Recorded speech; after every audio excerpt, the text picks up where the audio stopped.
Hello hello hello सत्सा Bhagat ji. सत्साहिब जी। भगत जी मैं अलवर जिला से बोल रहा हूँ। जी बोलिए। मैं हेमंत दास। जी बोलिए। अगर मान लो भगत जी किसी की दारू छुड़वानी हो तो हम उसको दो मखाना प्रसाद दे सकते हैं। कौन सा प्रसाद? वो गुरु जी का। नहीं, गुरु जी का प्रसाद उसी को देना है जो गुरु जी का भगत है। अच्छा। हाँ, बाकी दोगे तो दिक्कत हो जाएगी उसमें। अच्छा ठीक है। हाँ, दूसरे को नहीं देना, ये गुरु जी के आदेश है। क्योंकि भगत जी ये जो प्रसाद है ना, इस प्रसाद के अंदर परमात्मा की शब्द शक्ति है।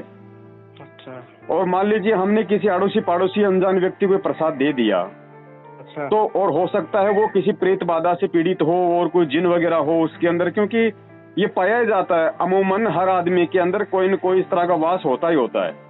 अच्छा। और जैसे वो प्रसाद या चरणामृत अंदर जाएगा तो परमात्मा की वो शब्द रूपी मार उसको पड़ेगी।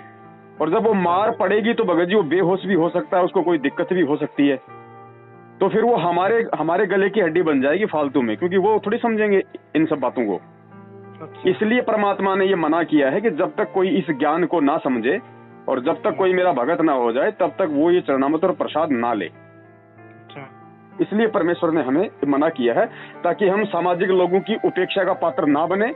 दो गालियां हम ना खाएं, दो गालियां फालतू में हम गुरुदेव को ना खिलाएं। ये है। ठीक है भगत जी। ठीक है। सत्संग।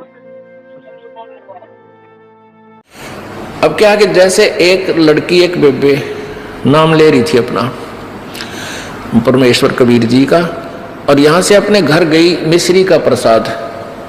एक पड़ोस का बालक आ गया 8-9 वर्ष का, बच्चा ने देव थी वो भी आ गया, उसको भी दे दिया। अब वो प्रसाद खाते ही लड़का अपने घर चला गया, घर जाते दौरा आके गिर गया। अब वो पड़ोसी शर हो गए, पता नहीं इसने क्या खवा दिया हमारे बालक ताई, तने मेरा छोरा मार दिया। अब वह कहने लगी देखो वैसे तो आप कुछ भी कहो, ये इस बालक ने मरा तो नहीं, वो फिर ठीक हो गया, लेकिन 2 घंटे के बाद होश में आया।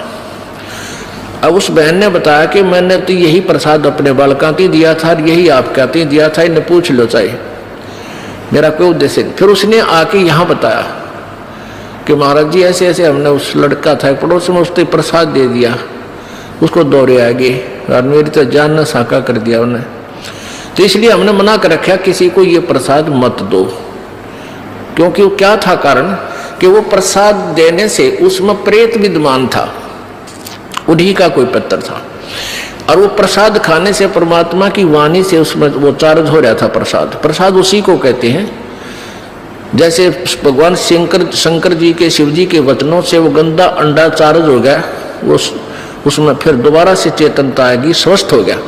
तो इस भगवान के वचनों से वाणी से आप यहाँ आते हो, आपको कोई बीमारी है छोटी मोटी, तो इन वचनों से सत्संग से भी राहत मिलनी शुरू हो जाती है। और अंदर बच्चा भी कोई ऐसा गड़बड़ वाला हो तो भी स्वस्थ होना शुरू हो जाता है। ठीक है, हम तो दास हैं, फिर भी हमारी कथा परमात्मा ही की सुना रहे हैं।